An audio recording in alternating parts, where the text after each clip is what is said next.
हाय। कोविड-19 अभी तक गया नहीं है, तो अपना ध्यान रखो। क्या करना है ये आपको पता है और क्या नहीं करना ये भी। और अगर आपने इस मूवी का पिछला पार्ट नहीं देखा है तो सुनी चैंग और उसकी फैमिली को एक लड़का मिलता है जिसकी हालत बहुत बुरी होती है। कपड़े गंदे मैले, हरकतें जानवरों जैसी, गुर्राना जानवर की तरह खाना खाना। उसके कपड़े से आती जो दुर्गंध थी वो नाकाबिले बर्दाश्त थी। तो वो उसे पुलिस के पास ले जाते हैं ताकि उसके माता पिता का पता लगा सके और उन्हें सौंप दे। लेकिन उन्हें तो इसका नाम तक नहीं पता चल पाता क्योंकि हाल ही में हुई युद्ध के कारण कई सारे बच्चे बेघर हो गए थे। तो इसके माता पिता का पता लगाना थोड़ा मुश्किल था, तो वो उसे उसी के पास रखने के लिए कहते हैं। सुनी चैंग को पहले तो बहुत ही घिन आती है क्योंकि उसके खाने का तरीका। तो वो एक बुक जो कि डॉग को ट्रेन करने वाली होती है, तो वो उससे इसको ट्रेन करती है और सभी चीज़ें तो नहीं सिखा पाती, लेकिन उसे खाना खाना और इंतज़ार करना सिखा देती है। एक दिन वो अपनी माँ, बहन और चुंगसू के साथ बाज़ार के लिए गए थे। चुंगसू कोई और नहीं बल्कि वही लड़का था। उस लड़के को ये चुंगसू नाम देते हैं। तभी बाजार में सुनी चैंग और उसकी बहन के ऊपर एक लोहे की सीट गिरने वाली थी।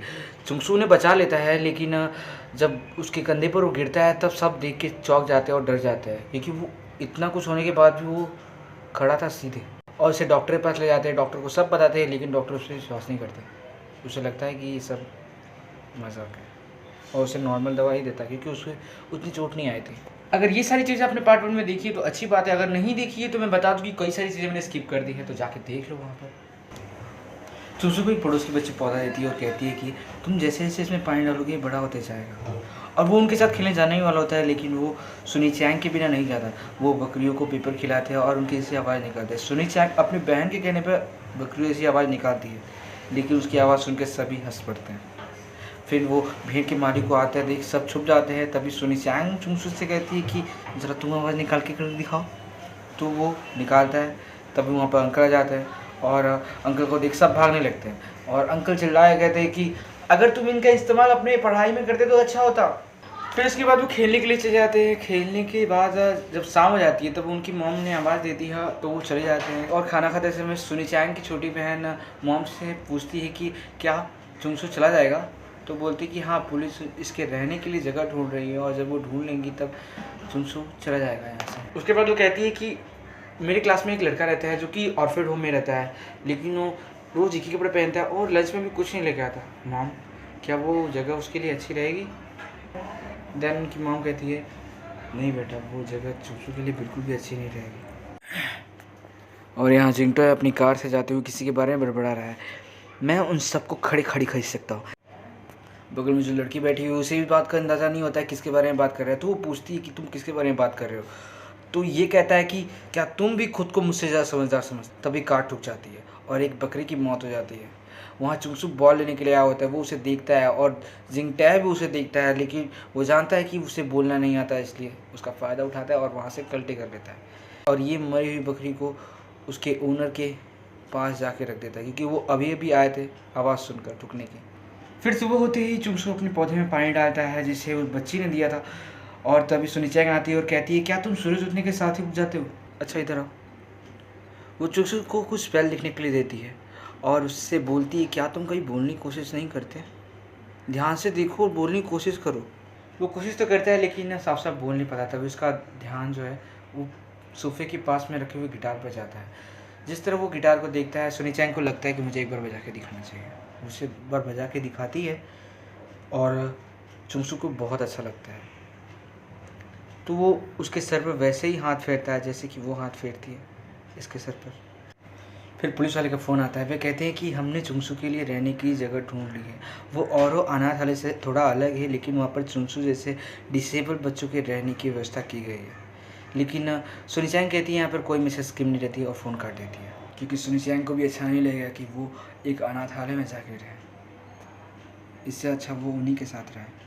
वो कई दिनों तक एक ही कपड़ा पहना हुआ होता है, तो सुनी चैंग उसके लिए कुछ कपड़े निकालने के लिए कपाट खोलती है। कपाट में केवल लड़कियों के कपड़े मिलते हैं, तो उसे एक शरारत सोचती है। वो क्या करती है, वो उसे एक लड़कियों के कपड़े पहना देती है और खुद अपने चेहरे पर मूंछ बना देती है। तभी उसकी मॉम और पड़ोसी के बच्चे आ जाते हैं और पड़ोसी भी आ जाते हैं कुछ स्वीट पोटैटोस लेकर। तभी ये खुद को छुपा लेती है और चुंगसू को भी अपने साथ छुपा लेती है। लेकिन तभी वो बच्चे जिसने पौधा दिया था वो एक स्वीट पोटैटो लेके आती है चुंगसू की तरफ, क्योंकि उसने उसे देख लिया था। तो चुंगसू की वजह से वो एक्सपोज हो जाती है और ऐसे जताती है जैसे कि कुछ हुआ ही ना। वो उन्हें कहती है कि आप लोग अपने स्वीट पोटैटोस खाइए और मुझे आराम करने दीजिए, मुझे परेशान मत करिएगा, मैं जा रही हूँ आराम करने। उसके बाद सुनिचेंग नहाने के लिए जाती है और जब वो नहाने के लिए जाती है तब चुंगसू दरवाजे के बाहर बैठ कर उसका इंतजार करता है। उसके बाद जब वो बाहर आती है तो वो अपने रूम में सोने के लिए जाती है, तो चुंगसू भी पीछे पीछे जाता है और वो कहती है कि इसके बारे में सोचने में मत, और ये कहकर दरवाज़ा बंद कर देती है। तो चुंगसू दरवाजे के बाहर ही सो जाता है और वो भी अपना बिस्तर वहाँ से खिसका कर दरवाजे के पास ले आकर सो जाती है। आधी रात के समय जिंगटोंग के घर पर चला आता है। वो थोड़ा सा शराब पी कर आता है और सुनिचैंग के दरवाजे को खोलता है। उसके पास चाबी रहती है, ऑब्वियसली वो उसका घर है तो उसके पास चाबी है। और जैसे ही वो दरवाज़ा ओपन करता है वो खड़ी रहती है। बाहर जाते हुए बात करते हैं। उसके बाद वो कहता है कि चलो कहीं बाहर जाते हैं खाने के लिए, जो कि वो शराब और नशे में होता है तो वो उसके साथ जाने से मना करती है। तो ये सब चुंगसू देख रहा होता है और उसे गुस्सा आता है। जिंगटो अपनी कार से 2-3 गुंडों को बुलाता है ताकि वो चुंगसू को पीट सके। तभी सुनिचैंग उसके हाथ पर काटती है जिसकी वजह से वो उसे झटक देता है ज़मीन पर और वो ज़मीन पर गिर जाती है। तो चुंगसू को बहुत गुस्सा आ जाता है और अपना पूरा रूप बदल देता है। वो एक वुल्फ में बदल जाता है और सबकी समझ जाओ यार। और जैसे वो अपना हाथ जिंगटॉय के मुंह में डालता है, उसे फाड़ने की कोशिश करता है, तभी उससे पहले ही सुनिचैंग उसे रुकने के लिए कह देती है, जिसकी वजह से रुक जाता है और अपना पूरा रूप बदल देता है। फिर जिंटे सुनिचैंग के घर पे पुलिस वालों को बुलाता है और उन्हें बताता है कि ये एक भेड़िया है, मैंने देखा है। और ये कंफर्म करने के लिए सुनिचैंग से बोलता है, लेकिन वो कुछ नहीं बोलती। फिर वो अपने एहसानों को बताने की कोशिश करता है कि तुम्हें पता नहीं कि तुम्हारे बाप का बिल किसने दिया था।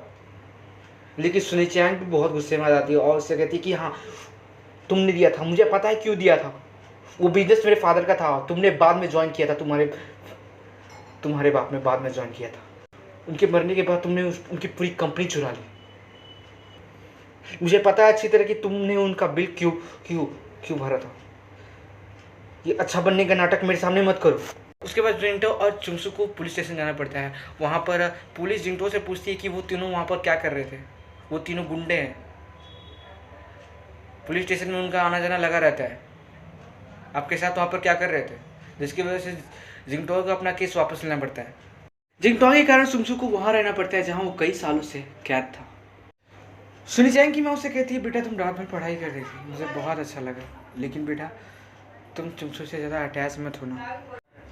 उसके बाद वो उससे मिलने के लिए जाती है और उसे एक बुक देती है जिससे कहती है कि तुम्हें इससे बोलना सीखना होगा और इसे पढ़ना होगा मेरे लिए।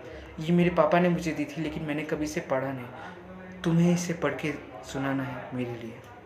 तुम पढ़ोगे तो प्रॉमिस करो। उससे प्रॉमिस लेती है कि वो उसके लिए वो किताब पढ़ेगा।